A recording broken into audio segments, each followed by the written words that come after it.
Good evening. I'm Richard Sommer, the Dean of the Daniels Faculty, and I'm very happy to welcome you here this evening to 1 Spadina Crescent. Yes, we don't want to... Now it'll test whether I actually know how to use this.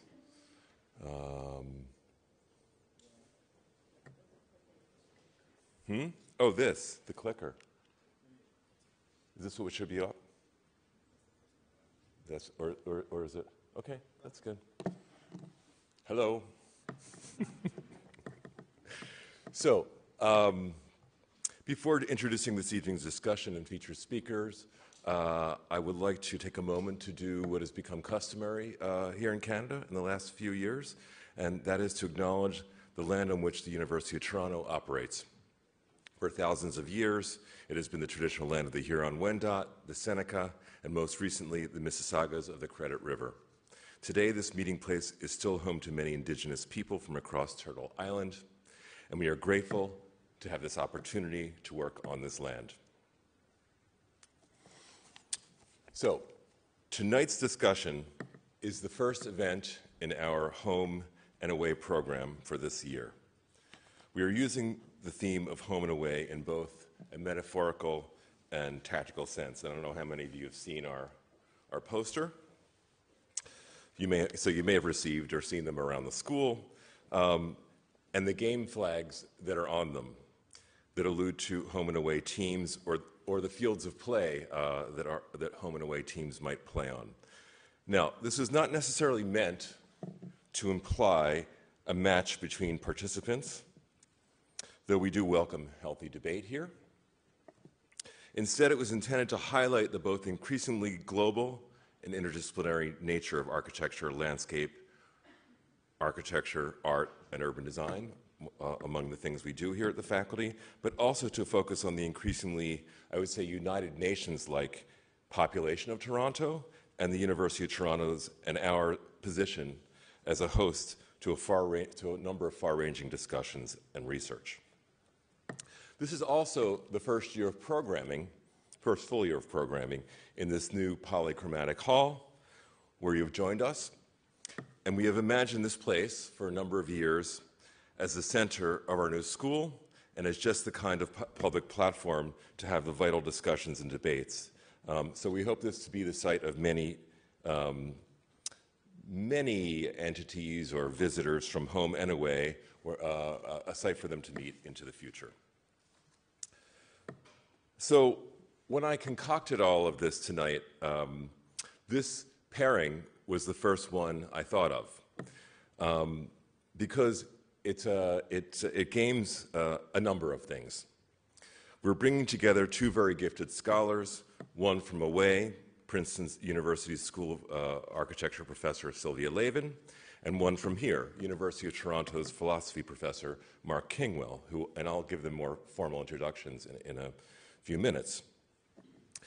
But tonight is also one of our ongoing joint ventures with the Canadian Centre for Architecture, and is built around themes and questions raised by the CCA's exhibition and forthcoming publication, Architecture Itself and Other Postmodern Myths, which was organized and curated by our speaker tonight, Sylvia Lavin.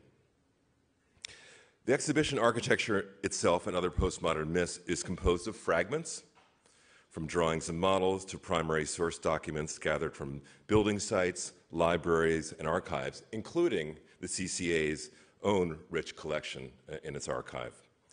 The exhibition poses a counter-reading of postmodernism, postmodern architecture, and challenges the myth of the autonomous architect. And Sylvia will have the challenge tonight of structuring a discussion around an exhibition that just opened today that means that very few of us have seen. But she's going to give it her best, right, Sylvia? Among the questions raised by Sylvia in this project, and it really is a project that she's been developing even in other arenas, is how architecture as a discipline, particularly during its postmodern incarnations, conceived of what was inside or outside its borders, both in terms of how architecture has been theorized and practiced. Now, in this sense, the who is home and who is away in tonight's pairing could really be flipped. Sylvia, an architectural critic, historian, and curator, is closely connected to disciplinary debates over almost the past 3 decades in our field. And so she really is perhaps the home player here. And Mark Kingwell, a philosopher, but one who has written about architecture with great insight, is perhaps the away guy. So I could go on about this, but I'm not going to wave this home and away flag too much longer. Note that each upcoming event in this series will have a little bit of a different play on this theme. They'll be different than they are tonight. Let me also mention, importantly, that this is the first of 2 events we will be hosting with the Canadian Centre for Architecture this week. I hope you will return on Friday evening for a film screening of The Islands and Villages, a multi-part documentary film series commissioned by the CCA on the post-urban phenomenon and rural situation in Japan. I unfortunately won't be able to be here for that, but my colleague Bruce Kuwabara will be hosting on Friday night. Now, a little bit about tonight's featured speakers. Sylvia Lavin is a critic, historian, and curator, and professor at the School of Architecture at Princeton. As I already mentioned, she is the curator of architecture itself and other postmodern myths, the exhibition that just opened at the Canadian Centre for Architecture today. And it was really the inspiration for this event. Sylvia's work explores the limits of architecture across a wide spectrum of historical periods. Her first major publication in 1992, Quatremètres de Quincy and the Invention of Modern Language of Architecture, of a Modern Language of Architecture, which among her peers is considered a tour de force on this seminal figure. Sylvia is also deeply invested in contemporary debates on how the culture of architecture has been affected by recent generations of architects and theorists, and especially in the use of exhibitions, along with writing as a form of research to make us more aware of where the ideas and forms we're working with actually come from. I think she has embraced curating and exhibitions not only because of the way they force us to contend with the actual material of architecture, but also because they allow for a much more dynamic forms of collaboration and lateral thinking than scholarly writing alone. In 2015, Sylvia curated the exhibition, The New Creativity, Man and Machines, which, quote, examined creative practices in relation to the social and technical complexes that support and constrain them. She is the recipient of the Arts and Letters Award in Architecture from the American Academy of Arts and Letters and has been a member of the Board of Trustees at the Canadian Centre of Architecture for many years. Before her recent appointment at Princeton, she was for many years on the faculty at UCLA, serving, among other things, as an influential chair of the Department of Architecture Department in the 1990s. Sylvia's most recent books include Kissing Architecture, published by Princeton University Press in 2011, and Flash in the Pan, an AA publication from 2015. Our other main speaker tonight, Mark Kingwell, is a well-known philosopher, critic, and writer, and a professor in the Department of Philosophy here at the University of Toronto. Mark's main areas of research focus on social and political theory, the philosophy of art, architecture and design, and 20th century continental philosophy. He is the author or co-author of 18 books of political, cultural, and aesthetic theory, and also finds time to write on a very regular basis for newspapers and the popular press. His books include, but are not limited to, A Civil Tongue, Justice, Dialogue, and the Politics of Pluralism, Concrete Reveries, Consciousness and the City, and Measure Yourself Against the Earth.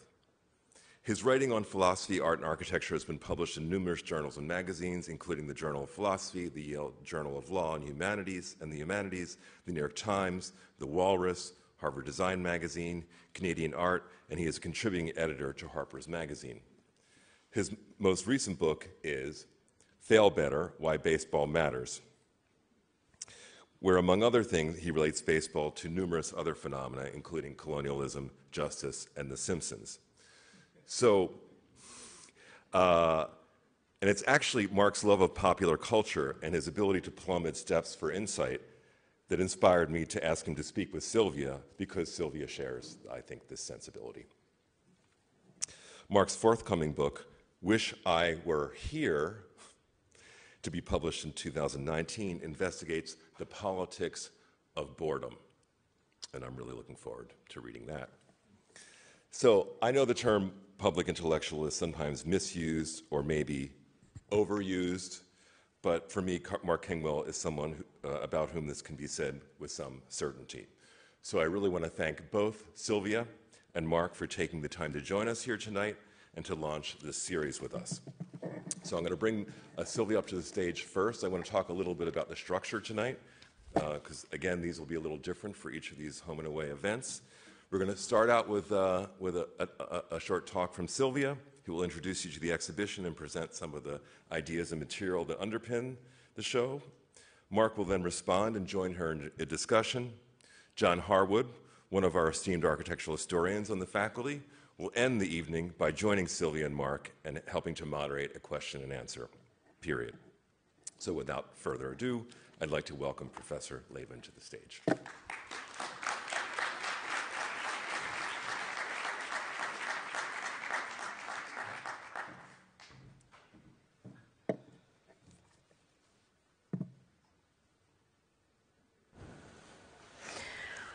Okay. I have to confess, I show my age whenever I'm handed one of these things. I instantly feel like Madonna. It's very, very aging sensation. Thank you very much. Thank you very much for that introduction, for having me here, and for not giving me even a second to recover from having opened the show about 5 minutes ago. And maybe before I started, just because I was sitting there staring up at this image that the CCA used for the sort of public announcement of the exhibition, I thought maybe I should tell you that what you're looking at is not, in fact, a cover of progressive architecture. It's a cover of what I would call it's an aspirational cover for progressive architecture, one of several mock-ups, hopeful mock-ups I found in the archive by Peter Eisenman, imagining what it would look like if House 6 made the cover of progressive architecture. So in honor of the current political landscape and the way facts circulate and the press controls what we know about what we know, maybe we can see the beginnings of that problem here, because part of what's extraordinary, I don't know, it's kind of extraordinary that he wanted to do this and that he did it many times, but maybe what's also extraordinary is how realistic the efforts became. So I had to look at them many times to realize, in fact, this is not progressive architecture. So he had letraset, and he had zipatone, and he had knives, and he had all of this stuff. He had exactly the same stuff that they were using in the offices of progressive architecture. And anyway, I just thought I would tell you that. Okay, so Mas o menos, it's been 50 years since the heyday of postmodernism. And that's usually the benchmark that historians use to claim that things have passed from the present into history. In some schools, I believe there are still regulations that prohibit doctoral students from working on topics unless they are 50 years old. So around 50, the topic has attracted a lot of attention, much of it in the form of exhibition making. None of the shows, at least as far as I'm concerned, have been particularly interesting, except because they have either adopted an extremely celebratory tone or an extremely negative tone, which is to say everybody hates it or everybody loves it, which is to say it's exactly the same as it was then. which is maybe even more to say that it seems to me that postmodernism has not passed into history, but remains resistant to historicization. And one reason for that may be precisely because one of the things it was good at was producing discourses about itself. So I would say now everyone has a theory about what postmodernism was, as well they should, because that's really the legacy of postmodernism, a kind of infinitude of theoretical projections, many of them mistaken for facts. So like pornography, the legal definition of which came out that was made the same year, or actually it was hardcore porn, which was defined by the US Supreme Court in 1964, which is just as Complexity and Contradiction was getting ready to go to press. Everyone is quite certain they know postmodernism when they see it.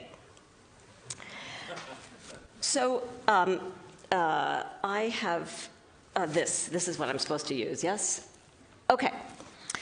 So I just thought I would try to, my curatorial gambit, let's say, is to take that at face value and to try to look very hard at things and see what it is that we see when we look at them, sort of what do you see, and to pay particular attention to moments when this phrase comes out of nowhere, this phrase that is usually architecture itself, architecture as such, architecture per se, this moment when a per se law is a kind of law that regulates things that are self-evident, that need no description, that need no justification, that need no argument like pornography. You know what they are as such.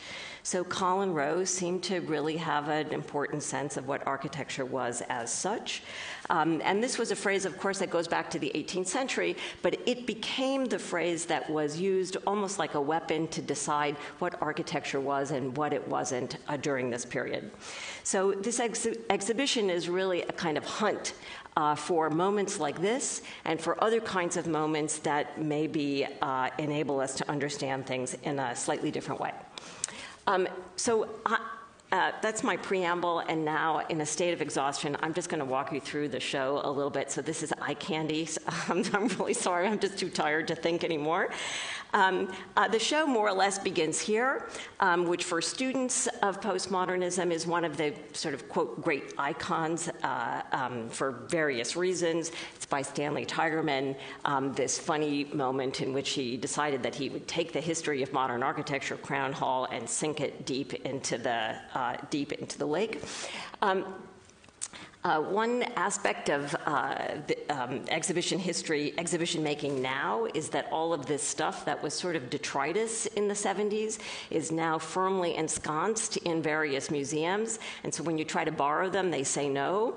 And what they give you instead is the license to reproduce the image. So I thought, okay, let's do that. Let's make it really, really big. If all I get is the image, let's make it as big as possible. And in blowing the image up, it became, of course, quite unfamiliar, but also some strange things happened. I don't know whether you can, if you see the edge here, Mies became hairy and gluey and rough-edged and funny-cornered. The most radical rereading of Mies is not in the sinking of it to the bottom, but exposing the kind of irregular, the irregularity that comes with the manual labor that is required to produce an image such as this. The other thing, of course, that was interesting when you start asking, well, what else can I know about this image, was that one of the things that went along with making this image was the instant impulse to monetize it.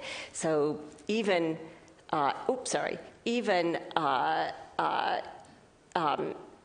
even the Titanic becomes something that you can still apparently sell tickets for. So this, to me, is just a metaphor for what I tried to do in the show, which is to look at familiar things in new ways, to try to look at them very, very closely, almost myopically, to try to take things out of context, and to try to deal with exhibition culture in terms of its own regulatory mechanisms, what you're allowed to show, what you're allowed to borrow, what kinds of things belong in collections, and so forth. As you were told, the show is organized in part around fragments. One reason for doing that is fragments is the oldest kind of exhibition making in architecture. But rather than look for precious things, I tried to find all of the bits and pieces of these buildings that are now 50 years old that are shedding. So asphalt shingles, if you want any postmodern asphalt shingles, there are a lot of postmodern asphalt shingles around. They're easy to come by. And you can then maybe begin to look at them in a new way. So architecture itself, I think, is the biggest legacy of postmodernism, and it's the main theme that organizes the sort of conceptual apparatus of the exhibition. But then there are a series of, let's say, subsidiary myths, heroes, anti-heroes, and so forth, and it's around those that the exhibition is organized. So I'll just walk you through and give you maybe one example of each, and then we can have whatever conversation Mark wants to have.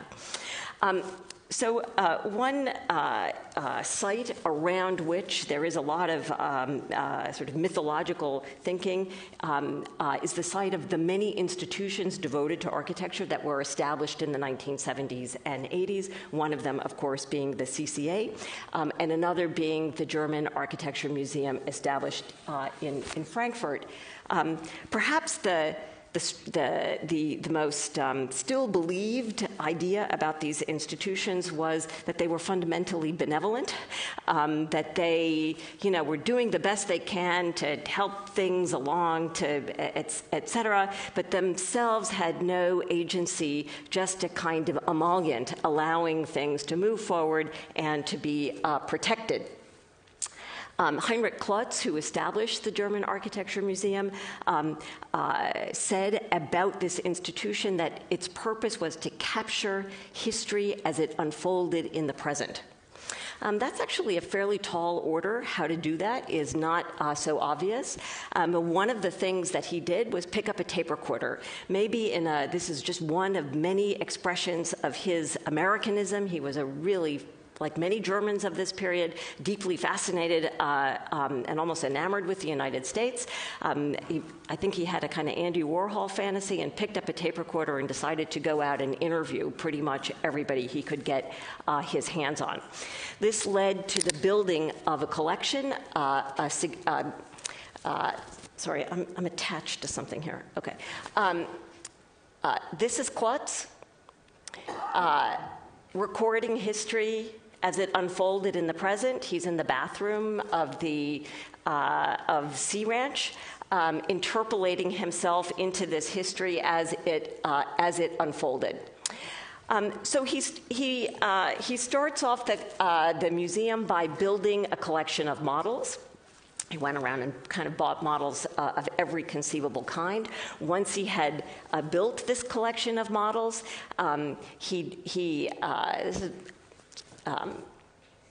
this is a really insane image. I'm completely riveted by this image.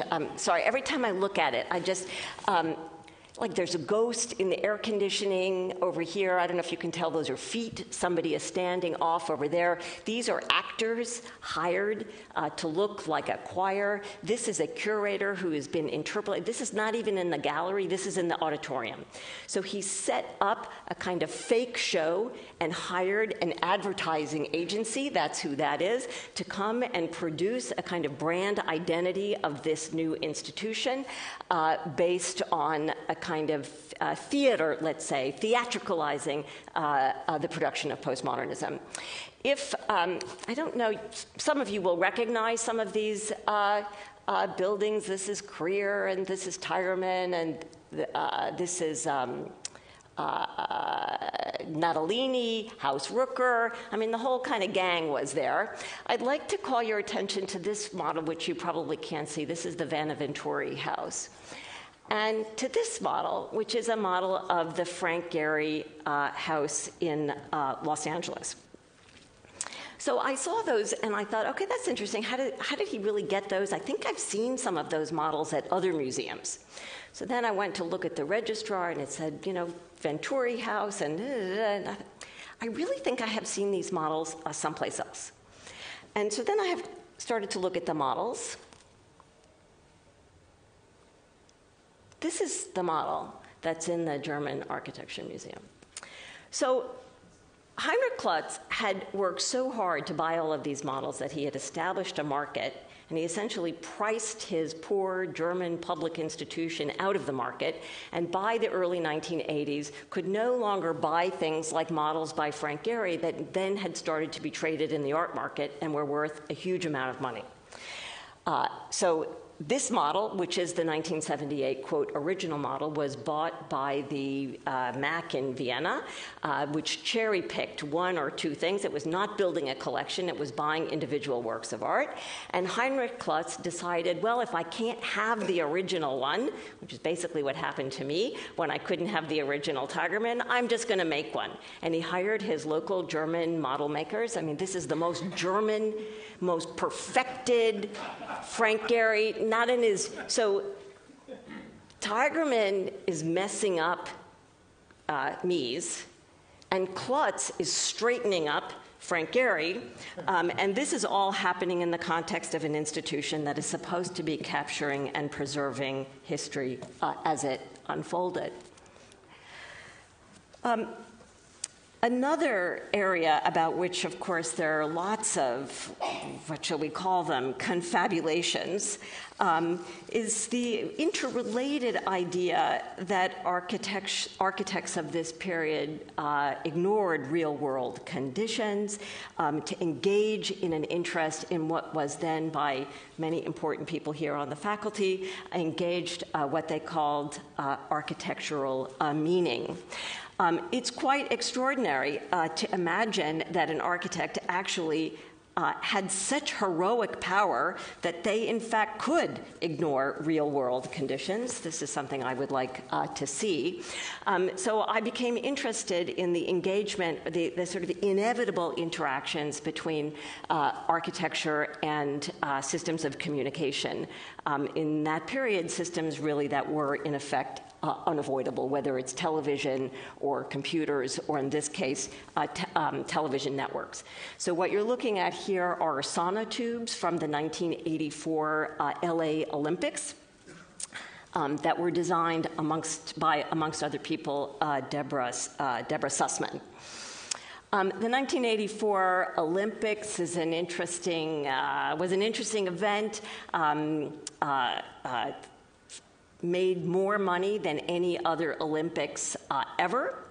LA won the bid to hold the Olympics because LA was the only city to make a bid. Of course, the Olympics, the prior 1980 Olympics, is often cited by historians as the beginning of the Age of Terror, which is to say nobody then wanted to do the Olympics, and what they certainly couldn't do is muster the economic infrastructure to do what Olympics traditionally did, which was to build great monuments. So LA decided that it would do the Olympics on the cheap, which is to say that they would rebrand existing buildings through the application of a new language of architecture made with color and form, and that they would select the colors so that, in fact, they would work well on television because the architecture that the things that happened in LA were watched by a very small number of people, and this was the first real media, international, global even, media Olympics. And the infrastructure that was required to get people from here to there, I mean, the computer system that they developed in order to manage traffic in LA during those couple of weeks is quite impressive. What it meant to bring all of these things, to teletype it back through the rest of the world. And interesting for me, this was one of the things that I loved the most, to discover that not all of the athletes coming had ever used a telephone, much less a push-button telephone. So how to work what to the normal Angelina would have seemed like a fairly innocuous piece of technology needed to have its own instruction manual, and of course the instruction manual came in the form of a mime because the mime didn't speak any language in particular.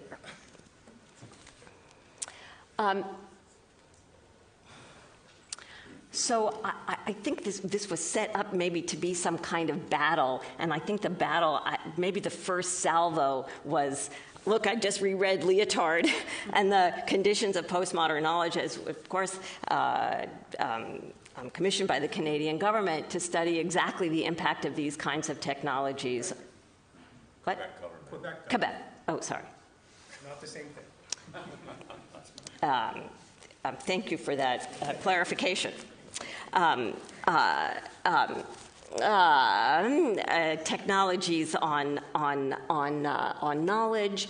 I suppose you can tell perhaps from the title of this room, which is about knowledge production in this period. I call it Little Things of Knowledge, that I'm looking at a different notion of technology and its relationship to knowledge production. What you're looking at here is a wall that I call the wall of American time. George Kubler, a historian of Mesoamerican art and architecture on the faculty at Yale, a colleague of Vince Scully's, sort of one of the, I don't know, grandparents. I don't know what kind of figure he is in postmodernism, but at any rate, George Kubler, addressing students at Yale in the early 1960s, described this problem of American time, by which he meant that the Native Americans still living in places like pueblos produced a kind of conceptual aporia for American students who were trained on European notions of history that had one specific kind of lineage of progress and so forth. And when they went to places like the Pueblo, they were confronted with a fundamentally different, not a different history, but a different classification and categorization of time and history, quote, itself. I found this to be an extremely interesting remark in light specifically of the fact that all kinds of people started to meet no longer on the grand tour in Rome, which is what I think most postmodernists would have had you think, that they were all going to the American Academy in Rome and communing with Tivoli and places like that. But in fact, more and more of them were crossing paths in the pueblos. So here you have I think I have a closer up. This is Hans Hollein finding urbanism in the pueblos. This is Gianni Pezzina of the radical, quote, the so-called radical Italians, who's finding the unconscious. Next to him is Aldo van Eyck, and so on and so forth. So there is a kind of intersection of figures out there exploring a kind of alternative notion of history and its temporalities. So travel to new places was one form of knowledge production that was, of course, facilitated by new systems of tourism and so forth. That's one of the reasons that they could get out there. New relations between students and faculty was also something that was beginning to happen in this moment. This is such an interesting part of a paper that was submitted. I do not believe you are asking for opinions, but a rephrasing of already made definitions and philosophy. Interesting that a student would expect to be asked for opinions and then say, actually, you don't want my opinions at all. And what I will do instead, I've decided to give you the information you want anyway, but in its least adulterated form. Its least adulterated form was a Xerox copy of Notes on Conceptual Architecture by the professor in question, who was Peter Eisenman. And what the student did was can you see? That she circled the passages where she thought the information was being conveyed in the least adulterated fashion possible. and her name was Liz Diller, and Peter gave her an F. I imagine he was cranky and in a bad mood, and particularly in a bad mood about women with typewriters, because he had just been working on the very essay Notes on Conceptual Architecture, which he gave to Rosalind Krauss to edit for him, and she gave him an F. This is bullshit.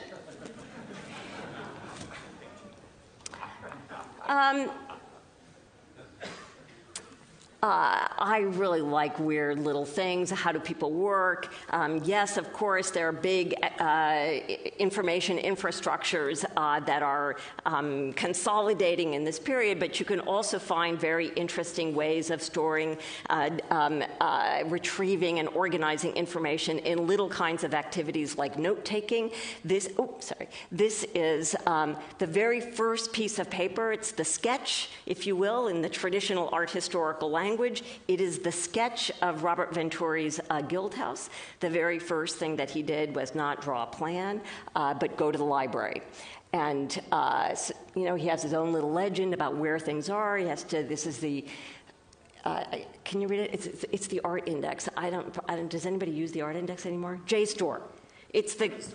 Art historians. It's the old analog version of JSTOR, and there he is figuring out what he has to read in order to start. It's quite a fascinating thing. Anyway, all of this research had many different entanglements, and one, of course, was funding. Publish or perish, fund or not fund, and nobody was immune from the problem of funding. Nobody was immune from the problem of economies, not even somebody who somehow has escaped this kind of criticism, whose name is Rem Koolhaas, and is writing to the Graham Foundation looking for money to support Delirious New York, and letting them know that if they find the title offensive, he'd be happy to change it.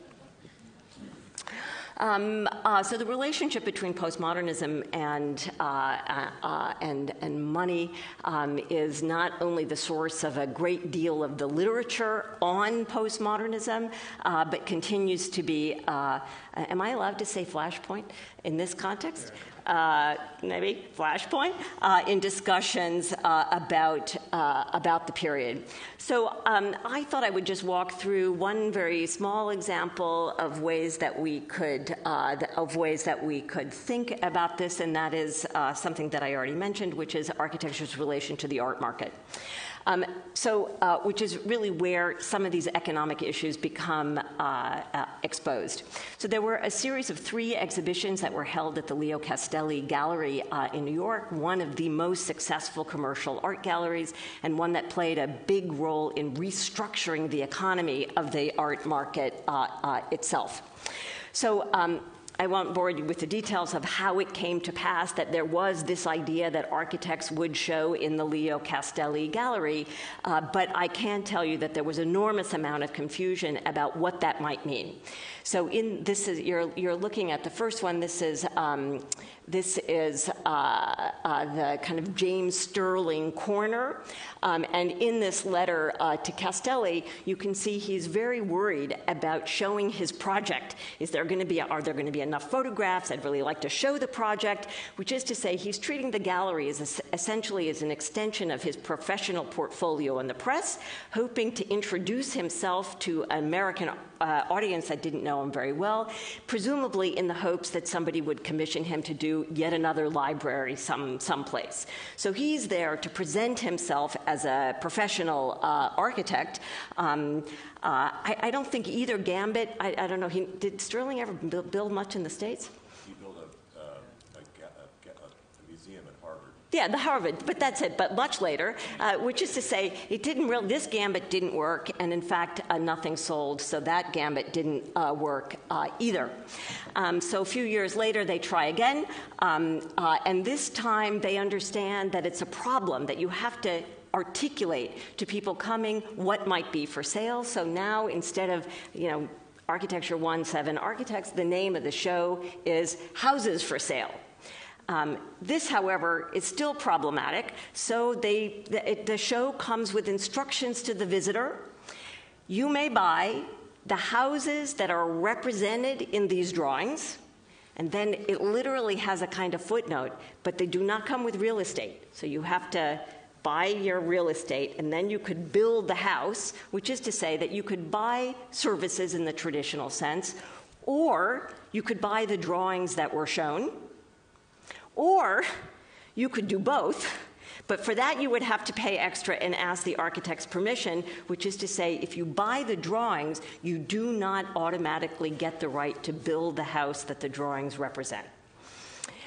So Cedric Price, okay, I'm happy to do this, but then he wants to make one thing very clear to Leo Castelli, that his fee, this comes after a series of letters about fees, so Castelli gets the regular 40%. That's what a commercial art gallery gets, 40%. Price is like, okay, you can have your 40%, but I'm going to get my 25% first. Your 40 has to come on top of that. So there's a complete confusion about what the economies of these things were. I'd also like to know, on what planet does an architect get 25% in any case? So there are many forms of fantasy economies going on here. Despite the fact that Cedric Price really seemed to have believed the fact that he was going to build a house for which he would be paid architectural fees, he also spent an enormous amount of time, quite literally, covering over his, if you look at this underneath, these are kind of working drawings that he has applied layers, to which he has applied layers of color in order to have them be at home, if you will, in the art gallery. Of course, by the last show in 1984, the architects had finally understood what was going on. Now, instead of houses for sale, there were follies. They were not for any sites. They were about the imagination. This is quite an extraordinary set of for models by Diana Agreste and Mario Gondolsonas, the site of which is, in fact, the gallery. And the gallery had become the architect's principal consumer and client, which it still is in many regards. So the body was a common and often divisive topic back in the day, lots of different ways of thinking about the body. I just became interested, I want to call your attention to this fragment. I became interested in the regulatory conscriptions that were sites in which architecture and the legal definition of the body came into contact one with another. So, for example, of course, this is the era of Roe v. Wade. There are things in the show that look at maternity hospitals and how they worked and why and so forth.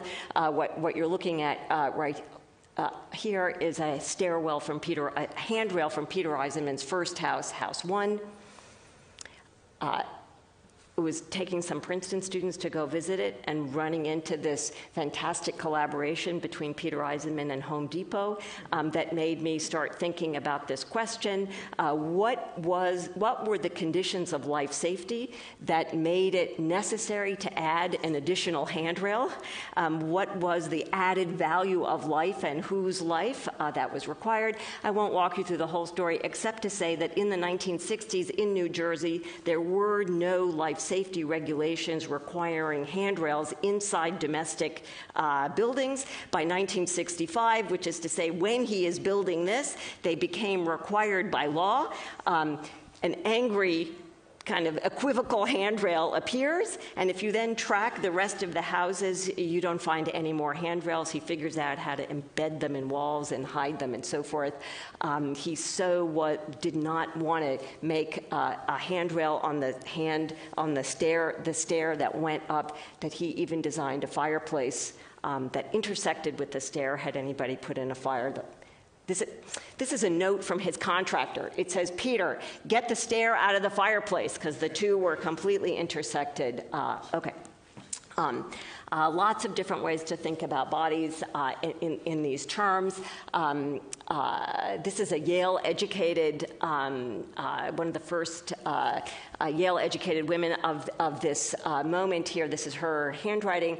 Interestingly, this is a student in a school that she founded, in which there is a kind of deliberate amateurism that is being taught as a critique of prevailing models of architectural education in that period. It might make sense because Yale, when she went there, looked like this, maybe not a place where she wanted to strip down and join the boys. Okay, so the last room in the show, I'm sorry if I've gone on too long, the last room is about drawing. You can't really do anything on postmodernism without confronting the drawing.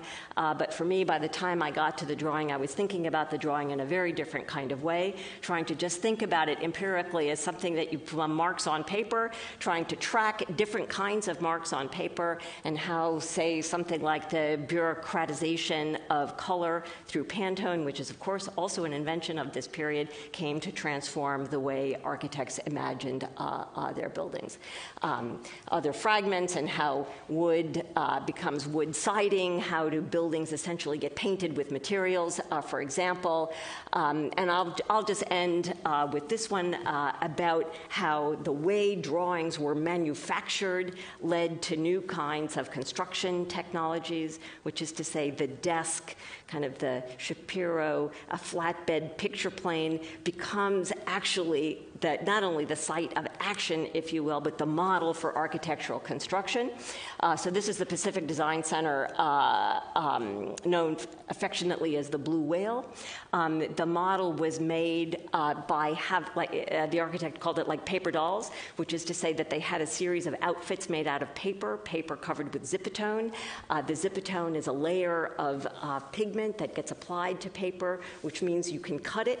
So they started to incise on the zipatone the mullion, what turned out to be mullionless glass.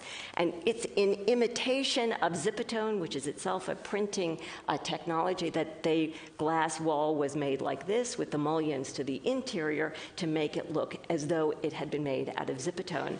And then somehow this way of reconceptualizing the drawing led to other kinds of drawings, a tremendous movement of photorealist drawings that essentially came out of the UK and their own fascination. This is an incredible pencil drawing. It's kind of beyond.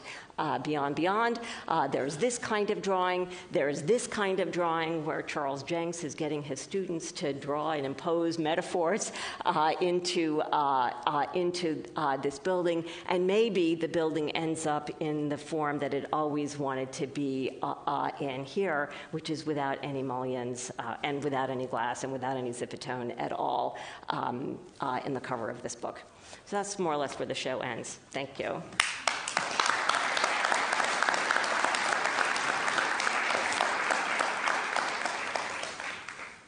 So Mark's going to join you. You can take a seat, take a little breath. Okay.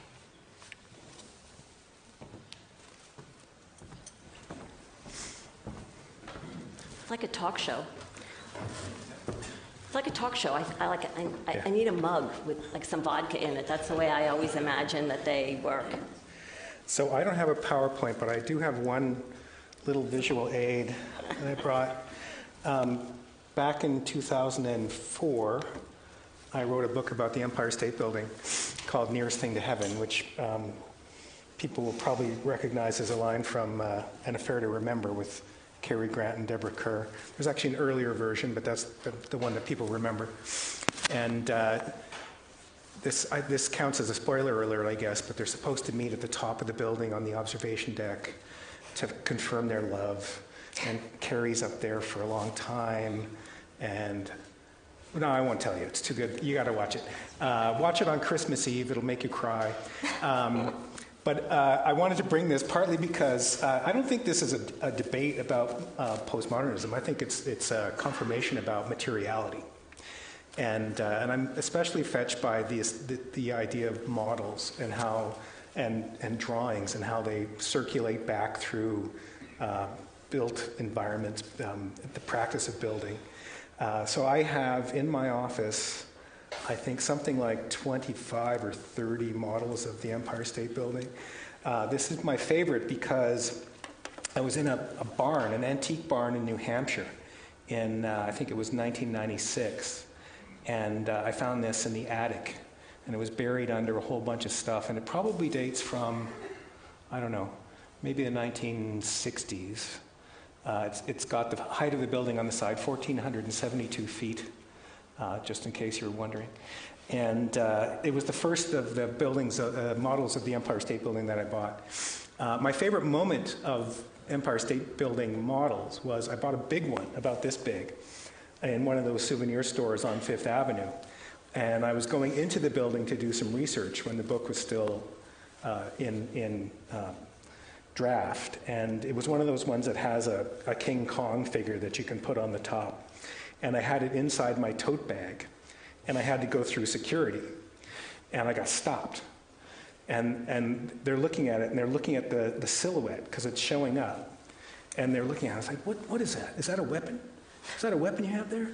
And this other guy comes over and says, no, man, that's the building. It's the building. It's the building inside the building. And I just had this great thought of the kind of mise en abîme of a model of the Empire State Building inside the Empire State Building. And I'm going up to look at the plans of the Empire State Building, which you can still go and see in the building. And how the plans become the building is this wonderful story. Most people here will know it, of tremendous accelerated production, a kind of mega project of, Pennsylvania steel and Indiana limestone and steel workers from Quebec, and all of this stuff converging on Fifth Avenue and 34th Street and creating this, I think, monumental modernist building in the heart of Manhattan. So I was thinking about that. I haven't seen the exhibition, but your outline is so great. I still want to see it, but that was a great walkthrough. And just that way that models and materiality and drawings, and I love this because it is kind of the end point, the kind of the final construction of a building that wants to be a drawing, wants to be a CAD drawing, not even a hand sketch drawing. It's fantastic. The other thing I was thinking about as I was listening to you talk, people may recall this. I reference it in that book about the Empire State Building. There's a passage in Don DeLillo's novel White Noise where, if people who've read it will recall, the main character is somebody who's a professor of Hitler studies. And he and his best friend, who are kind of dueling intellectuals, go into the countryside of the Midwestern state they're teaching in, to something that's called the most photographed barn in America. And they watch people as they photograph the barn. And it's the most photographed barn in America because people keep photographing it and photographing it. And they watch this scene unfold for a few minutes. And then one says to the other, nobody sees the barn. The barn is invisible. The photography, the infinite reproduction of the images renders the physical building a kind of non-building, right? A non-presence. And I played with that idea because I don't think the Empire State Building is invisible in that same way, but it has a quality like all iconic buildings, like, the Eiffel Tower. Famously, Guy de Maupassant wanted to have lunch at the top of it, so it would be the only place in Paris where he didn't have to look at it. The building becomes invisible even if you don't go to the top because of this infinite reproduction of images. So many of the things you said brought that to mind. Can I Sure. You triggered looking a lot at the Empire State Building made me think, of course, of Andy Warhol, who looked hard and long at the Empire 8 hours. I watched all State 8 Building. hours of it. You may be the only person alive who did that. But of course, you can't think of Andy Warhol. I can't think of Andy Warhol today in my depression as an American without thinking about Donald Trump. Andy Warhol famously was obsessed with Donald Trump and with Trump Tower, and made a suite of Trump Tower silk screens, and was furious that Trump didn't buy them. So it wasn't that he didn't want Trump to have them or didn't want to engage Trump. He was mad that Trump hadn't bought them, and he was really mad that the reason was that they weren't properly color coordinated. And this is a long train of thought, but getting back to this image and the relationship between it and images, the question of color coordination was, of course, a big problem in this period, or we think of it as a big problem. So Trump doesn't buy Andy Warhol because of the problem of color coordination. And here we look at a big, giant blue thing, which, amongst other things, is not just the building with no mullions, but is and was the Pacific Design Center. So what it is a shopping mall for professional designers who became a thing at that period, home decorators who did your color coordinating for you. Like, this is the home of color coordination. And I don't think it's so much that that this building wanted to be an image. What it wanted to be was infinitely flexible. It wanted to look like it could be this big or could be this big, that it could accommodate this definition of design or could exclude this definition of design. This is the moment where the conglomerate, if you will, the agglomerating conglomerate starts to take over, and the idea of infinite flexibility, no specific definition of any kind, becomes not just a corporate model, but also a corporate model modeled on a definition of design. So this thing, it could be this big or it could be that big. The Empire State Building, I mean, it's funny that, right there. I mean, you can't get away with it, the specificity of its dimensions. Yeah. So this, to me, has something to do with the lack of specificity of dimensions, which I think is an important new kind of problem during this period. Maybe more so than just the image. Yeah. I mean, this is a kind of a facetious point, but some people might, speaking of popular culture, since Richard knows my interest in that, the film Zoolander, where they build a model of this house for underprivileged children. And Zoolander, the famously clueless model, says, "How are they going to get in? It's so small." So yeah, there is that flexibility. I want to get back to that point on the question of Lyotard and postmodernism. Before I do, just two quick points. It's really nice to hear, after so many years, the word letraset and Eisenman's mock-ups of the magazine. That's awesome.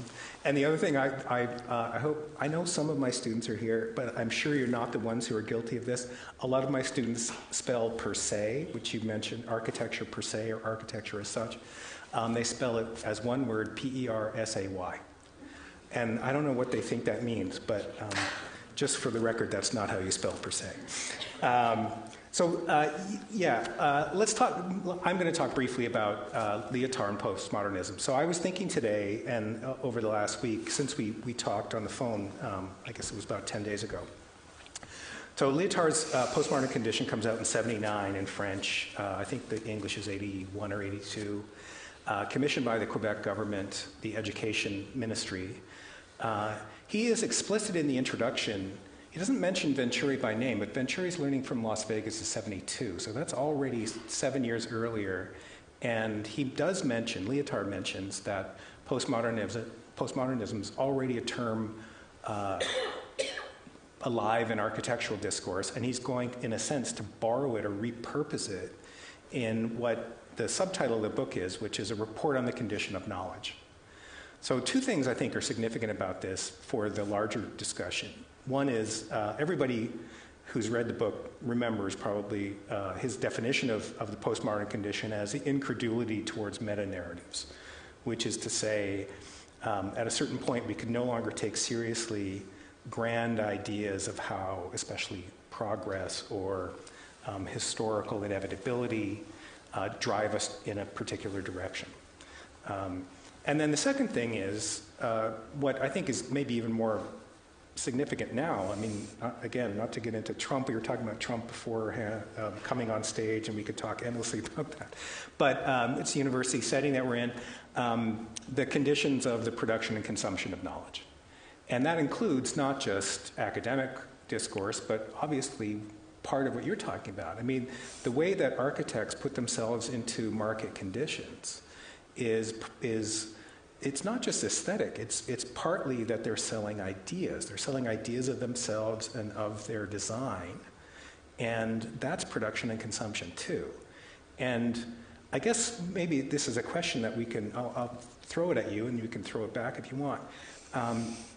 Does everything become a transaction? I mean, I liked your idea that postmodernism is like pornography. There are a million definitions, but we know it when we see it. But I keep thinking of the transactional reduction of everything as the postmodern condition. And that depresses me. And some of what you show us here is witty and awesome, but some of it's also a little depressing. So I just wonder if you feel like that notion of postmodernism as transactional reduction is relevant to what you're showing here.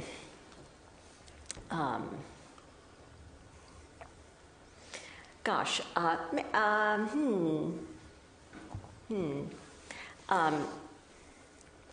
think there are some things about the 80s that are pretty fucking depressing. So I don't feel as though I need to take responsibility for it or apologize for it. I suppose better the enemy you know that you don't. And I have been really interested in the money thing specifically. I've been really interested in following the money. Yeah. Not because everything is transactional, but because everything is transactional, and therefore nothing is distinguished by the fact that it's transactional. Like, okay, everything is transactional, and then what? And what was the nature of the transaction? What exactly was taking place? I found it quite extraordinary to discover things like a bill Charles Moore sent to one of his first clients that was for $21.11. I mean, what is that? Why, on what, how, why would you send anybody a bill? You're just starting off. I mean, if somebody sent me a bill for $21.11, I would either be insulted or I would think they were crazy. And the money was so specific. You know, why is it 11 cents? Round up, for God's sakes. Like, if you're so cheap that you need to send a bill for $21, make it $21.50. Nobody's going to sue you. But it turned out that $21.11 was a very specific amount of money. And it represented the 10% that Moore could charge for having bought the clients, not for his services, but for having bought them modernist furniture from Knoll at his architect's discount. So he's implanting modernist furniture. They're saving 40%, but actually only 30% because he gets 10%. So the $21.11 is the 10% on this bigger amount of money. And it just started to make me think, well, it's not, is it a transaction? How many transactions? What was the nature of architectural labor that was the kind of thing that was taking place? Does that help us help us understand the relationship between postmodernism and interior design, for example? I mean, all of a sudden the architect has a vested interest to sell you not just one Knoll chair, but 5 Knoll chairs, and then maybe some wallpaper and a table and a this and a that, and then all of a sudden you need to have a new definition for things, and you call in architecture itself as a kind of deus ex machina to hold that together. But in every one of those transactions, there is the opportunity for a kind of accidental invention, if you will, at the same time. So in the same house with the same clients that Moore was clearly sort of underpaid, if you will, in relation to, he gives them a gift. Gifts in a transactional economy are super fascinating. Like guilt-provoking. They're nasty little devices because you're not getting paid for them. And he gives them this gift, which is a kind of giant Stella. He had been to school with Stella at Princeton, and he makes them this giant Stella. And it's a crazy thing with glass in it, and it lives on their mantelpiece. And in the review, the early reviews of the house, they're saying, oh, we love the house, it's really wonderful, but we really need we need some art. So here's this big quote, Stella, and they're complaining that they don't have any art in the thing. And till they died, that fake Stella was there as a kind of haunting, I felt, like a kind of more getting back at them, for having a kind of differential equation based on nothing between wanting art and this thing that he made. So, I mean, maybe out of the sake of exhaustion, I was overly negative, but I could run through the same thing and give you the upside of these transactions, if you wanted them. I just think that the upsides are a little harder to deal with because they're so easily entangled with the self-presentational rhetoric that the architects of that period produced. So for me, making sure I pay attention to the other things gives me a little bit of, gives me a kind of distance that I find reassuring. Yeah, I really like that emphasis on gift. I've written about this, in fact, following Lewis Hyde's analysis of gift and gift economies as not necessarily intending to undermine transactional economies or contract economies, but just as a counterpoint almost, or side transactions, because they are still transactions. But they do have this fascinating quality. Sometimes they are, we talk about gifts as if they're always nice, but Grimm's fairy tales and other sources remind us that gifts can be actually quite nasty. And so I think that's fascinating. I should say, I have a check in my office for $18.67 from my former literary agent, which I will never cash because it's the year that Canada was founded, 1867, and I don't need the $18, and it doesn't make any sense. But it's probably based on something like that they cut me this check. Probably cutting the check, the paper and the process of doing it cost more than the $18.67. For sure. But so I guess maybe the larger question, as we think about we're a big public university. You've been at both public and private institutions. When we think about the state of post-secondary education and just discourse, not just architectural discourse, but academic, scholarly discourse, public discourse in the current age, we keep trying to push back against certain sorts of reductive tendencies, or so it seems to me often. And I wonder if we have the intellectual resources to do that, because it feels like, one of the things that Lyotard meant to do was liberate us from bad meta-narratives, but he also cut us loose from what were previously seen as emancipatory meta-narratives, and so we're kind of thrown back on ourselves again and again and again. And maybe this is more a philosophical question than an architectural one, but I can't help thinking that you must have some insight on this based on just the historical perspective that you span in this work and some of your other work. So I don't know if you have any thoughts on that.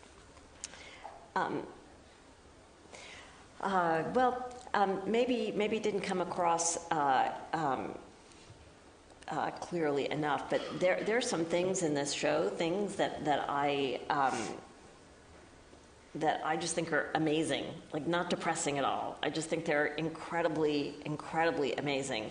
But none of them are the things that I was asked to find amazing by the people who made them. They were kind of accidental moments of amazement, and moments in which systems and structures and a kind of accident of the particular person come together to produce something unexpected. And those are the sometimes you and you have to look for them. I guess that's what I'm saying. Right. You have to look for them, and there are many different techniques for looking at them. Some are just as simple as looking in the files in the archive that have never been opened because they're labeled paperwork instead of drawings. So if we're talking to students, I would say go look at some paperwork, but pay attention to the paperwork the way you would pay attention to a drawing. Look at the paper, look at the ink, look at the signs. I mean, do a kind, master the object, because the one thing for architects of that period was that they were highly self-conscious about archiving everything, but they didn't really think anybody was ever going to look at the paperwork. I'm not quite sure why they kept it. I mean, like, why did Peter Eisenman keep that paper by Liz Diller? I mean, it's kind of a nuts. And it's also interesting that she didn't keep such a thing. He kept the thing. But when he transferred his, quote, archive to the CCA, he didn't send that along. So, I mean, there's a whole strange series of things that is taking place there. But when you look in the wrong place, maybe it gives you the opportunity to describe that gesture by Liz Diller to be her first performance in being a kind of performance artist as a student. I think it's fantastic. Yeah. I love that. I love that he gave her an F. And I'm usually nasty enough, but I'm not going to be that nasty tonight to tell you that he kept another paper, and it was also by a woman. He seemed to have kept only 2 women who were in that studio. There will be some people here who will know this was at Cooper Union, and they'll go through their flip books, and they'll probably be able to identify who that person was, and that woman got an A. And Diller got an F, and that woman got an A. And for me, that's just the most fantastic and horrifying thing. But, Venturi's Pantone, so I don't think anybody should be depressed by them. I think you have to look at them in a different way. I think that if you're, I didn't go into it, but I found myself driving back from Sea Ranch one day to LA, having gone up there and having managed to get a hold, I don't know what the right vocabulary would be, some wood stobs that they were redoing some of the paving in part of Sea Ranch, and so they had some old ones there, and I threw them in the back of my car, and I thought, okay, I don't really think this is what curating looks like, or what model of curating, and they were full of bugs and various other kinds of things, but it instigated a super interesting series of investigations. Sea Ranch is the place around which the term living lightly on the land was first coined. Right, so this is the place where the whole kind of ecological phenomenon, which is of great concern today, began. And I get home and I start pulling the fobs out of the car. I had no idea what I was going to do with them. I had never imagined to put them in an exhibition. I don't know. I was like a trash collector. And looking at this thing, they had a lot of rings, many rings. And so I asked a landscape architect friend of mine, what do those mean? And I mean, I'm sure I don't know anything about the environment. I'm a city kid, so I had to ask, and I looked at this thing, and what I was told was that the rings were very small, and they were very close to one another, which meant that the tree was very old. I mean, I had just seen a bazillion of these things. The Sea Ranch, this is 10 miles of coast covered with wooden stobs of old-growth redwood that had been there and had been, you go back to the archive, they cut down all the trees to turn them into paving, to turn it into living lightly on the land. And then the trees had the nasty compulsion to grow back. So then they get the T345, I don't remember what the chemical composition is, which later got the name Agent Orange, which they then sprayed all along the coast in order to produce living lightly on the land. And then meanwhile, the farmers, along as one place of California farming, the 10 miles of coast along the land, the farmers are no longer able to get access to the water, and this starts a whole lawsuit about access to the water. and there are notes from Lawrence Halprin, who has been deified and glorified as Mr. Nature, inventor of living lightly on the land, in which he is saying, I am willing to lie. I mean, I kid you not, I am willing to lie that we had always planned access to the coast in our thing. I mean, it's shocking. It's not depressing. It's totally shocking. And those lawsuits triggered the Coastal Commission that re-regulated the entire western coast of the United States. So those FOBs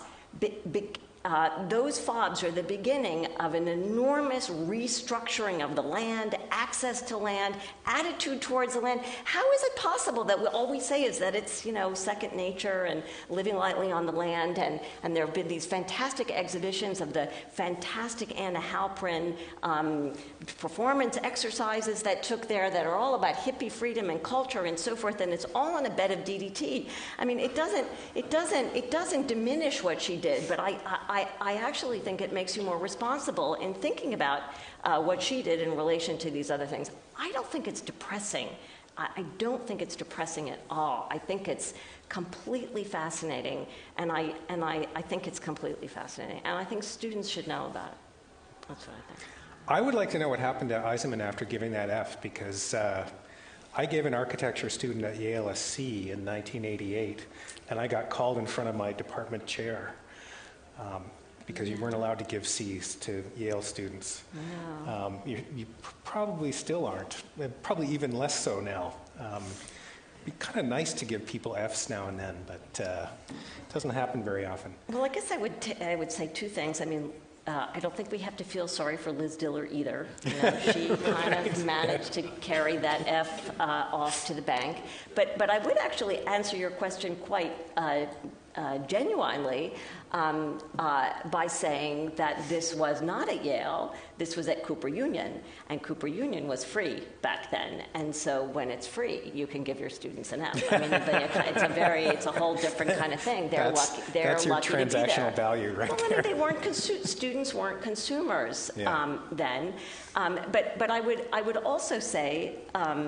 Peter wrote not that long ago. He wrote a pretty interesting. It was an interview, and where he was talking about his relationship to Colin Rowe, who wrote the Per Se telegram. And the Colin Rowe, Peter Eisenman link is part. Those are not just two human beings. It's a whole genealogy of contemporary architecture. And there are these funny stories of they traveled together in this interview. They traveled together in a VW Bug for weeks, going to one place after another. And as you're reading this story, you realize that you would never be able to do that today. Like, no, you wouldn't go with one student in your private car all summer. Peter wrote Colin a letter saying, I'm coming to visit you, and I know that you wanted the pants, and so I'm going to wear them on the plane because I don't have them room in my suitcase. So Peter Eisenman is wearing Colin Rowe's pants to bring him to the... I mean, can you imagine? You would be absolutely arrested if you did anything like that today. But all I'm saying is that Peter actually had the consciousness to say, Colin was my mentor, and the relationship of mentor to student is not a relationship that is tenable anymore. And I think that when Liz is saying, you don't want my opinion, she's resisting Peter's pedagogy and his will to be a mentor and distancing herself from that. And I think that thinking about the relationship between faculty and students positively, so we understand it can't be a mentor. I understand that. I think at Harvard, there are those rules, like if you're in a door, if there's certain kinds of rooms, you have to have 3 feet on the floor. So you can't be a sexual predator. But basically, that's all I know. You can't be a sexual predator, and you can't be a mentor. Which is to say, what are the positive definitions we can give today for the relationship between teachers and students? I don't really know what it is. I would be fascinated to know. Well, I think mentorship is still possible, and maybe maybe the language changes, but the relationship doesn't. And except importantly, the Socratic erotic aspects of it, Platonic erotic aspects, have to be, if not excised, at least constrained. So, open doors, multiple students in the room, et cetera, et cetera. But in my department, for example, we have an explicit role, which is called teaching mentor. So I'm teaching mentor to half a dozen of our PhD students. We actually say mentor. And I feel like with my undergraduate students who go on to graduate school and so on, it is mentorship. But absolutely things have changed. There's no question about that. The consumer model also, of course, has changed this too. So you mentioned, the difference between Cooper Union and Yale.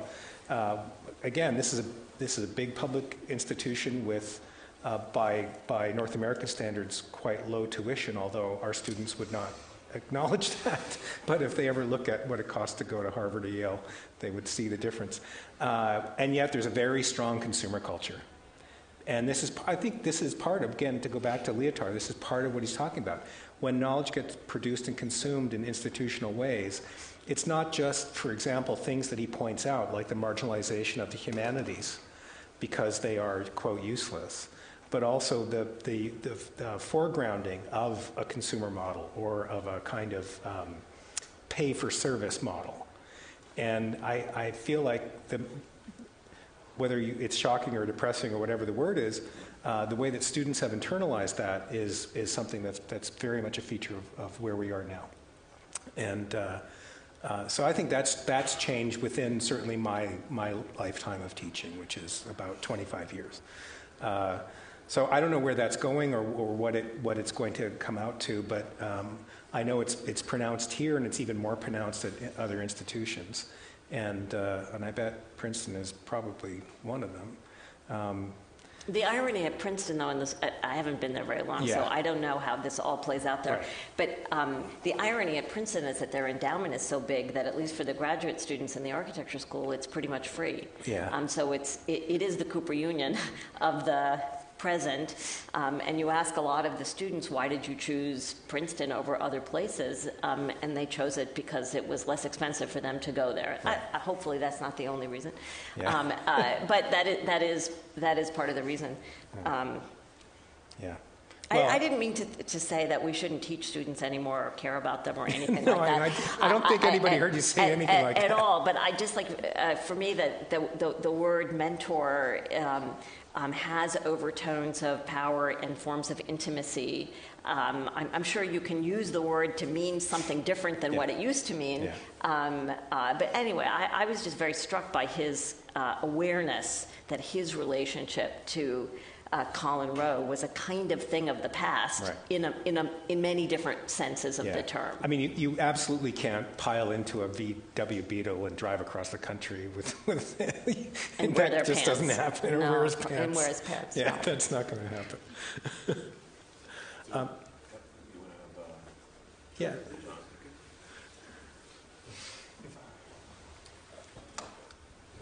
But you need a chair. No. Oh, no, you're doing a different thing. I've been instructed to stand at the lectern. That's my role. And I hope to be able to sort of vanish from the stage here because I'm just enjoying the back and forth between you guys. I want to say thank you for that. And to Sylvia for what I think is going to be a really rewarding and provocative exhibition that's going to make us ask a whole set of questions again about what postmodernism is. And so I thought in the spirit of some of the awful things that we saw on the screen today, they're also amazing, right? There are these kind of atrocities, that I would ask a question that you're never supposed to ask, which is what makes a joke funny? As a result of our phone conversation that Mark kind of mentioned a few days ago, I was prompted return to two books. One, Jean-Francois, who's already been mentioned, and then this Charles Jenks's The Language of Postmodern Architecture from 1977, which I hadn't opened probably since I took my doctoral exams. Why did you have them for your doctoral exams? Because they're important things to know. And I'm gonna try to drive that home with this question. It's actually two questions entangled with one another, and hopefully you guys can both speak from your different disciplinary perspectives about them in whatever way that you see fit. But the first line is the conclusion to Lyotard's report on knowledge, as it was at the end of the 1970s, where, as Mark has already alluded to, he opposes two different approaches to what knowledge ought to be, and also the first thread of my question, which is politics ought to be. He says in this last paragraph, finally, it must be clear that it is our business not to supply reality, but to invent illusions to the conceivable, which cannot be presented. And it is not to be expected that this task will affect the last reconciliation between language games, which under the name of faculties continue to be separated by a chasm, and that only the transcendental illusion, that of Hegel, can hope to totalize them into a real unity. But Kant also knew that the price to pay for such illusion is terror. It's a pressing question today, of course. The 19th and 20th centuries have given us as much terror as we can take. We've paid high enough price for the nostalgia of the whole and of the one, for the reconciliation of the concept and the sensible, of the transparent and the communicable experience. Under the general demand for slackening and for appeasement, we can hear the mutterings of the desire for a return of terror, for the realization of the fantasy to seize reality. The answer is, and this is an answer, it's a government report, so you have to have an answer. Let us wage a war on totality. Let us be witnesses to the unpresentable. Let us activate the differences and save the honor of the name.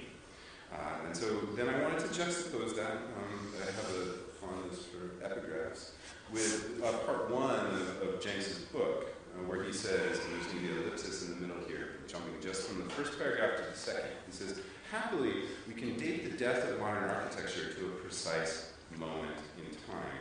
Unlike the legal death of a person, which is becoming a complex affair of brainwaves versus heartbeats, modern architecture went out with a bang. Ellipsis. Modern architecture died in St. Louis, Missouri on July 15, 1972 at 3:32 p.m. or thereabouts. When the... It's amazing, right? It's postmodern gestures. Like exactly now or sometime close to that. When the infamous Pruitt-Igoe scheme, or rather several of its slab blocks, were given the final coup de grace by dynamite. Previously, and this is a really good sentence here that I would like him to take back.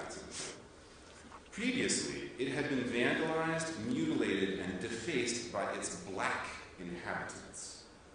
And although millions of dollars were pumped back trying to keep it alive, fixing the broken elevators, repairing smashed windows, repainting, it was finally put out of its misery.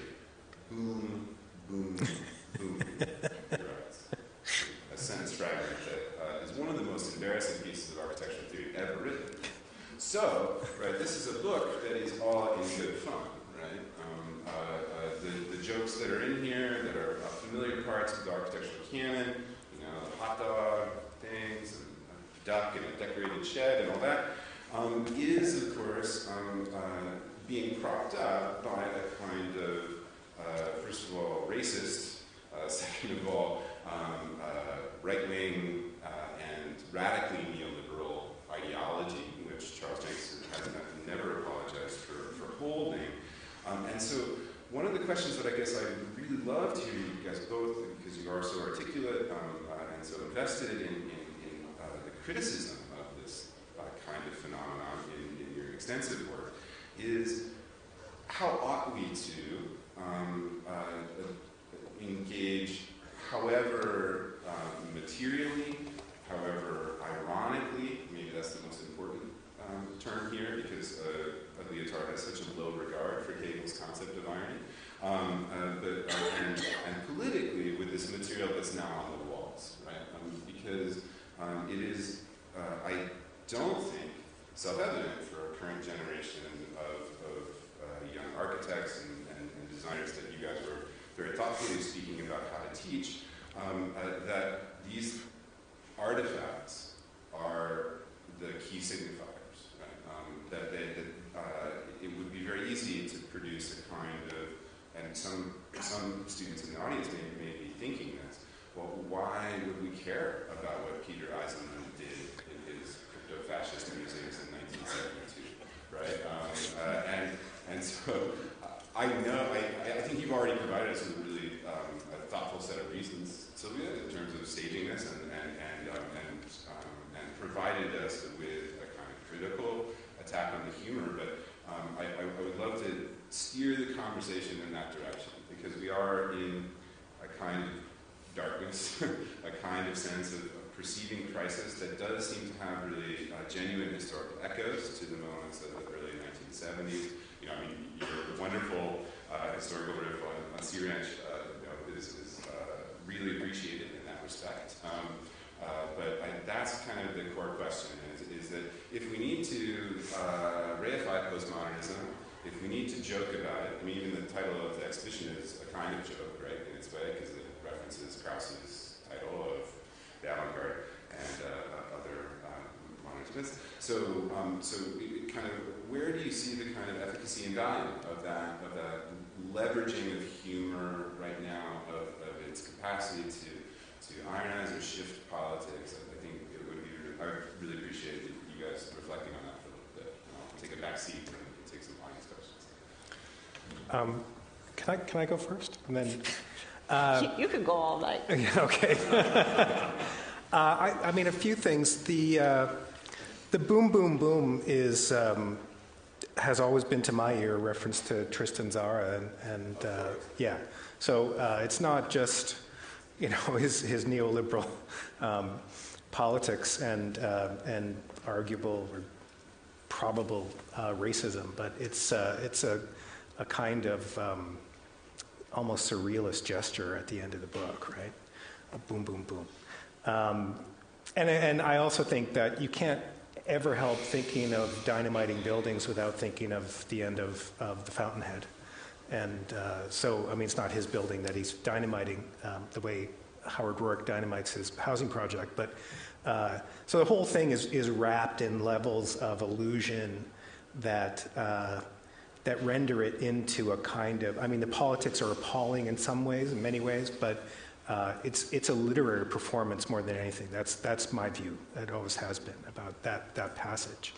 So that's one preliminary remark. With the Lyotard, one book that people forget of his is a book that came out after Postmodern Condition, which was actually a series of interviews that were then brought together, translated into English as Just Gaming, where he makes much more clear his Wittgensteinian position, which is implicated or alluded to there in the last part, and that the possibility of distinct language games is irony, but not in the Hegelian sense. It's irony in the sense that we can distinguish between something that is one thing and something that is another thing. Just like there's dramatic irony between an audience and a character, right? So we watch Oedipus do things that he doesn't know what they mean, but we know what they mean. So that's not ironic in Hegel's sense, and it's certainly not funny, but it is irony, right? Iron just means distance or gap. So when Lyotard is very clear about his Wittgensteinian inclinations about language games in Just Gaming, he says his theory of justice is the anti-totality of multiple discourses and allowing the free play of those.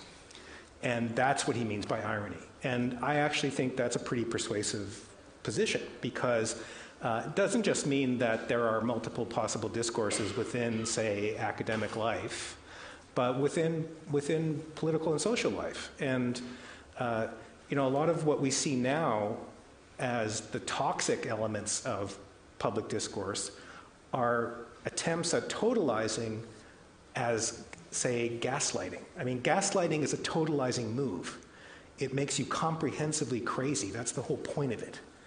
right? Whereas an ironic in the Lyotard/Wittgenstein sense form of discourse can't do that, because there's always an alternative discourse. And that's not relativism, and it's not giving up on truth or any of the things that postmodernism has been accused of doing. On the contrary. So I could go on about that, but I think that's an important point to make. And I guess to answer sort of the actual question that you put forward, I think that this is important for our students, whether they're architecture, philosophy, or anything else, to think about when they enter the world of professional life and public life, that there is more than one way to skin a cat. And that's a really important thing to know as you enter the world and make your way in the world. So I guess that sounds like something my mom would say, but she was right about a lot of things. So I'll just stop there.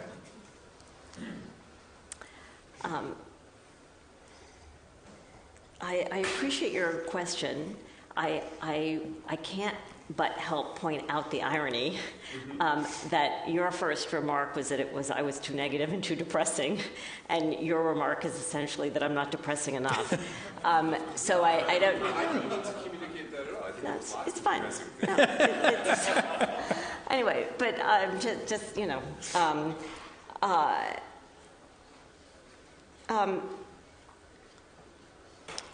So Charles Jenks is not in the show. Nowhere. Not even once.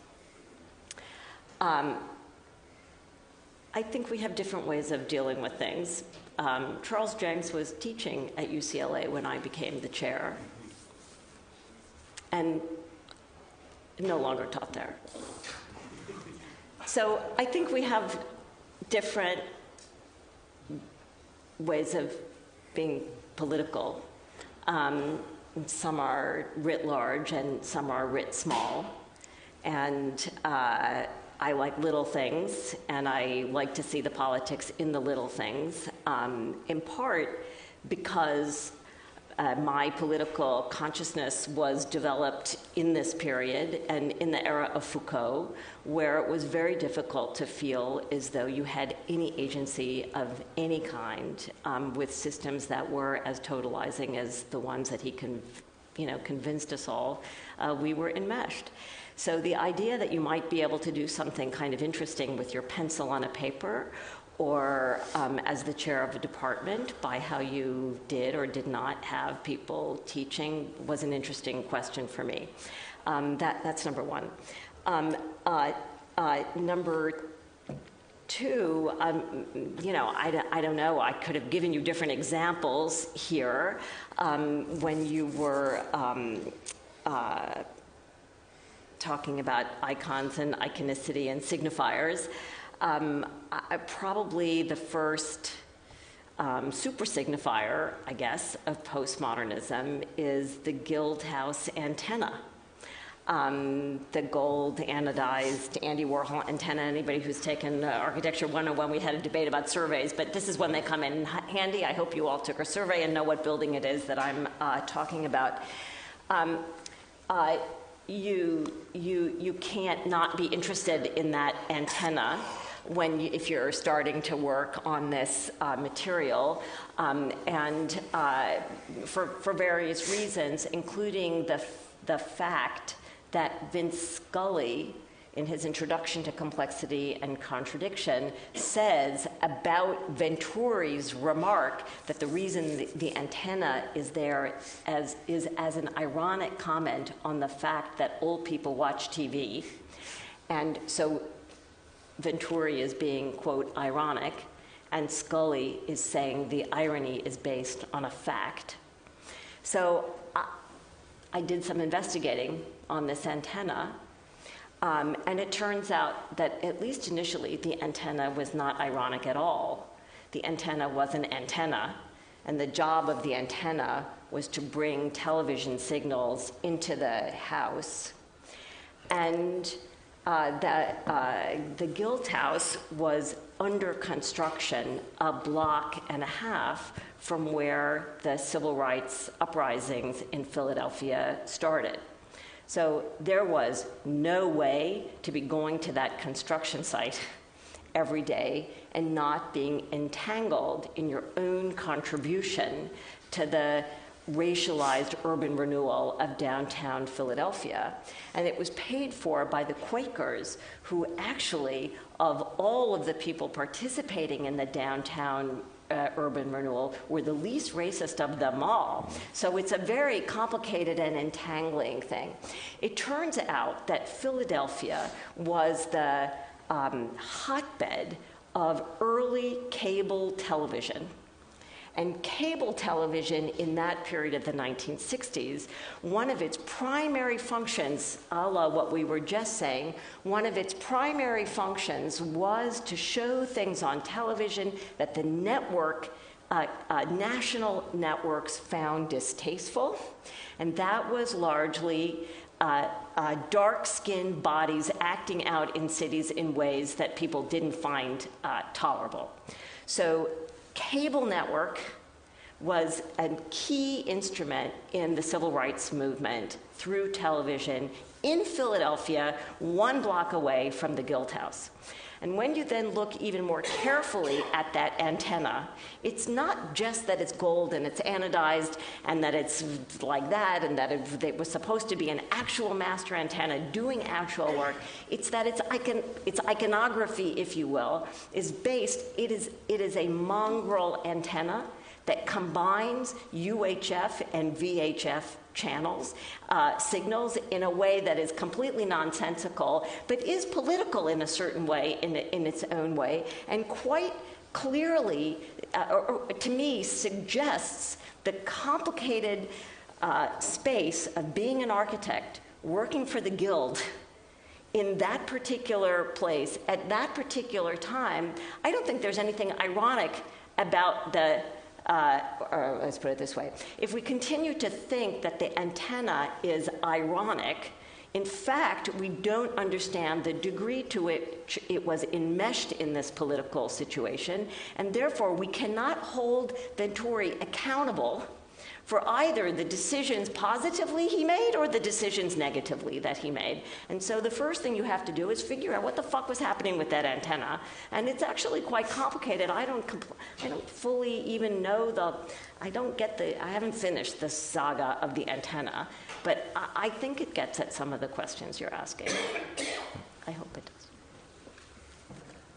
As I fully expected, those were awesome answers. Sorry for poking you. I hope I didn't poke you too hard, but maybe we can open it up. It's a little hard to see to members of the audience to ask questions of our critic panelists. There's an arm up back there.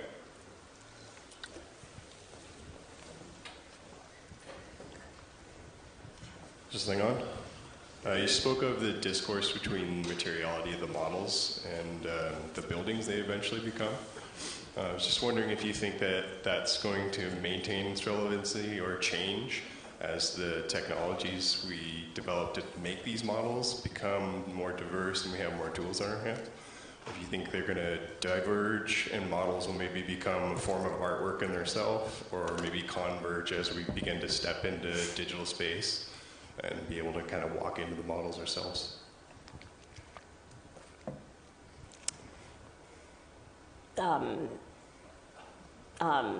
Goodness.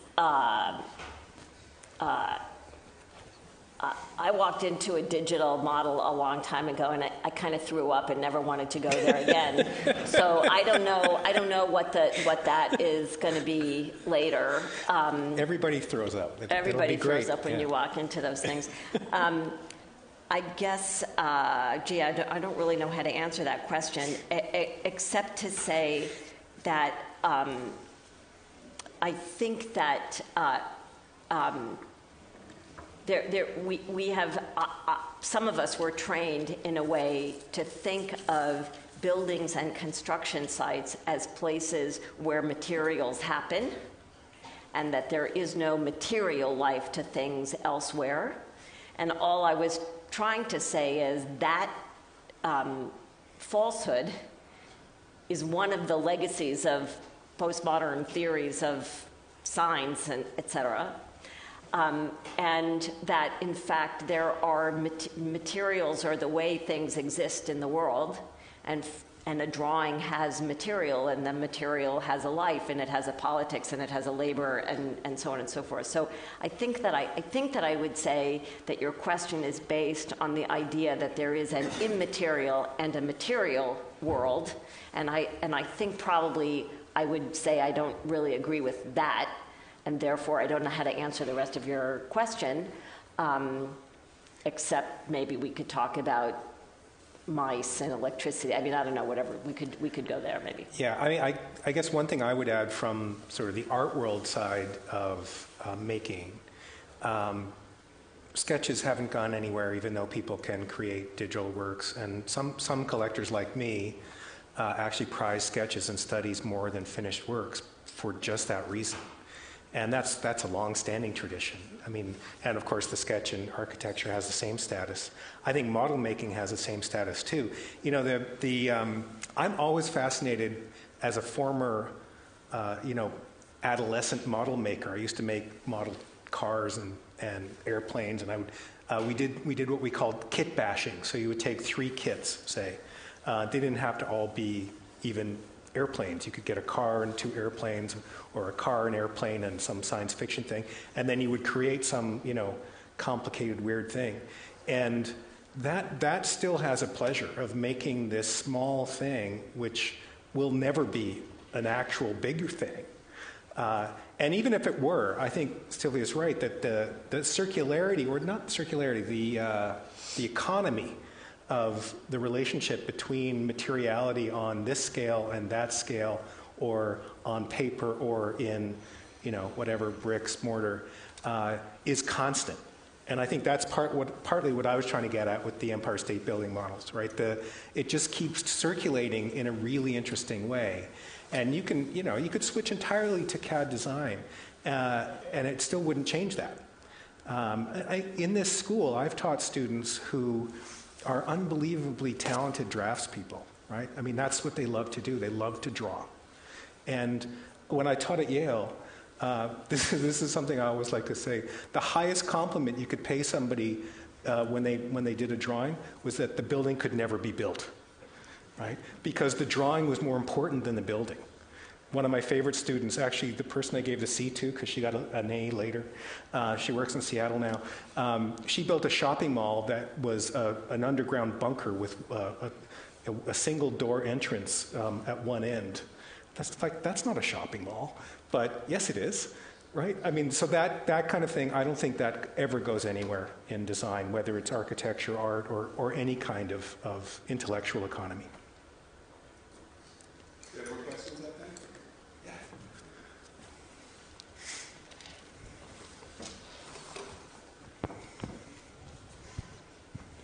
Thank you, Sylvia. Thank you, Mark.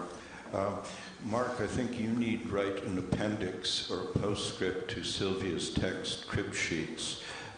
2 definitions or words come to mind, one of them being mentor in the current context, the other one architectural irony.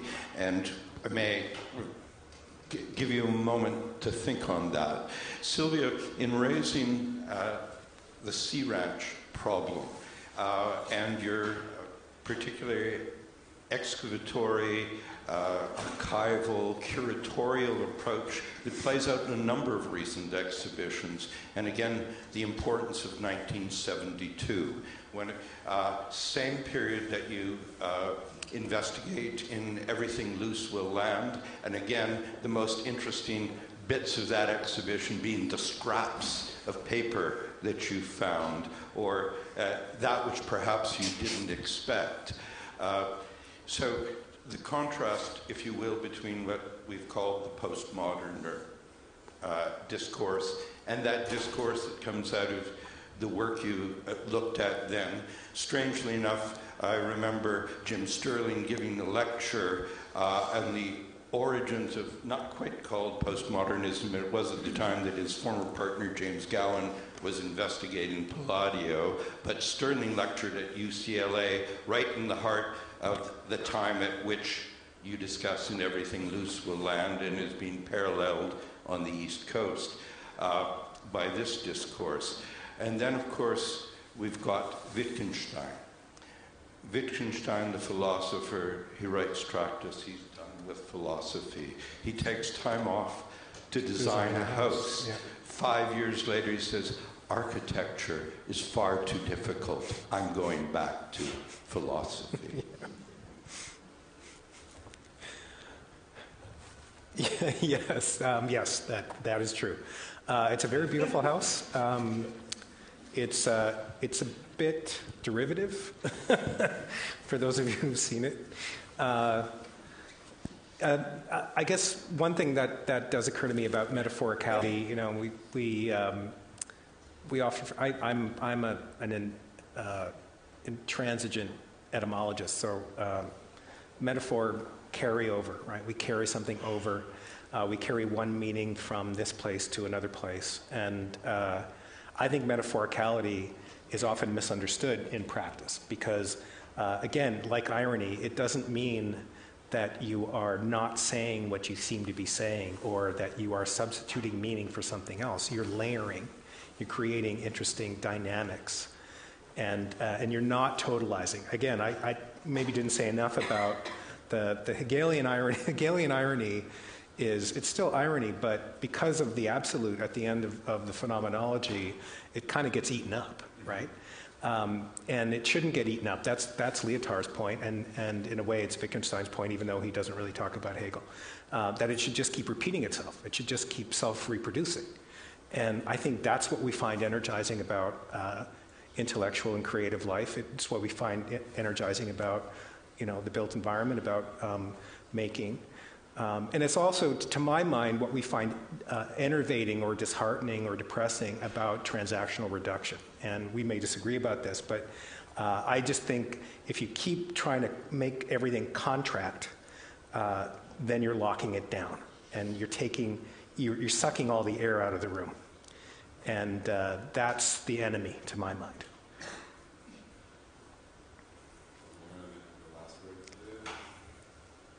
Do I want to have the last word?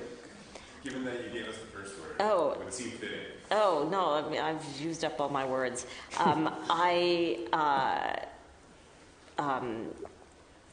No, I just have, I have anecdotes, maybe. I mean, nothing.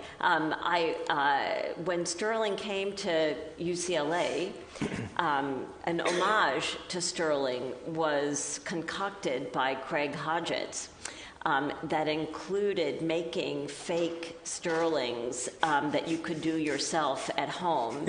And I decided not to put them in the show because I thought they were too ironic. So I don't know what to tell you about that. And then my last example to the student. Yes, I have them. Okay, yes, I have them. To the student who was asking about Palladio, I don't know, I'm really delirious, so now I'm just doing stream of consciousness. But I was just hearing about what I thought sounded like a super interesting course. In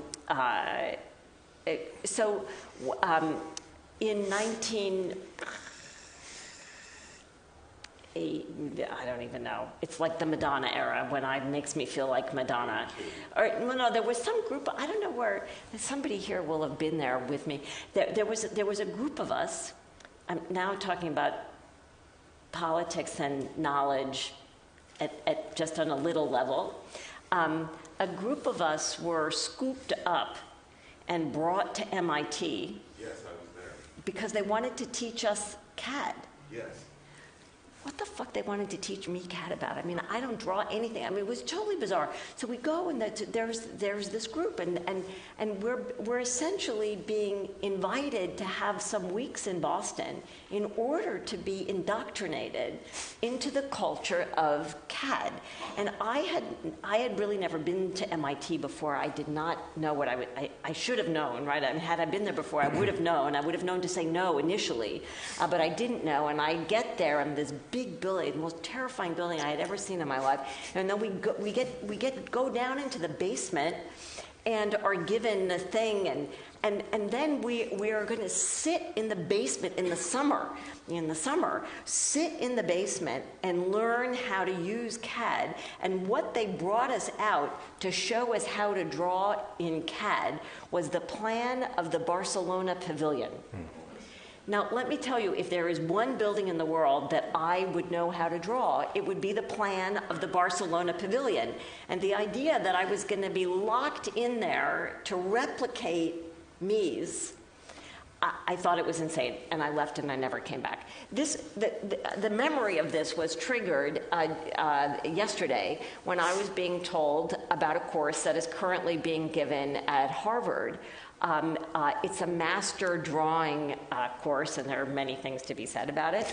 But students, what a master drawing is and whose master the drawings are being drawn. But at any rate, the students are doing close studies of Palladio drawings, studies of the ink, studies of the paper, studies of the pressure points. I mean, really old school connoisseurship on these things. And they are being asked to replicate them. And I was going along thinking, oh my God, are they going to learn how to fake antique paper? And you need to get a donkey to pee on it. Like, I just thought this is the most amazing thing that has happened at Harvard in 25 years. I was super excited about it. And then it turns out that they're learning how to do it in Photoshop. And I kind of stopped with that. It's a little bit hard to really leave me speechless. That got close. That got close, except I was saved from speechlessness when the person then doing this course and said, they're so real we could sell them. So I'm sorry about the transaction, but maybe we could end with that and say, do it with paper. I think it could be interesting. Anyway. Fantastic. Well, thank you so much on behalf of Richard and the rest of the faculty. Thank you both.